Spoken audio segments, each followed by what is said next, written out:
حلو هالفلتر. اصور بفيديو. السلام عليكم ورحمة الله وبركاته. اهلا وسهلا بكم اعزائي المشاهدين في فيديو جديد على القناة. وللأسف الشديد للمرة الثالثة اليوتيوب يسحب عنا خاصية البثوث المباشرة، مع أن أساسا أغلب فيديوهات قناتنا بثوث مباشرة، والسبب أنه يقول أن خالفنا سياسة اليوتيوب.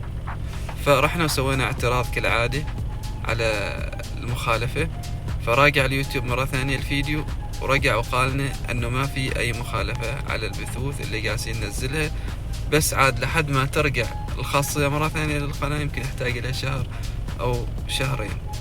فقررنا نفتح قناة ثانية، قناة احتياطية، بحال صارت أي مشكلة في هذه القناة راح تحصلونها في القناة الاحتياطية.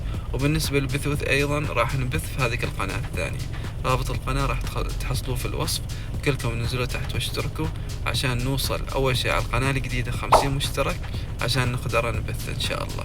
أما عن هذا القناة فراح ننزل فيها فيديوهات عادية، وراح ننزل فيها أيضا الشورتات، وراح ننتظر البثوث لحد يرجع مرة ثانية يتفاعلن في القناة عشان نرجع ونسوي بثوث هنا. بس كان هذا فيديو اليوم، فيديو قصير نعرفكم عن المشكلة اللي صارت على القناة وليش راح نسحب على البثوث.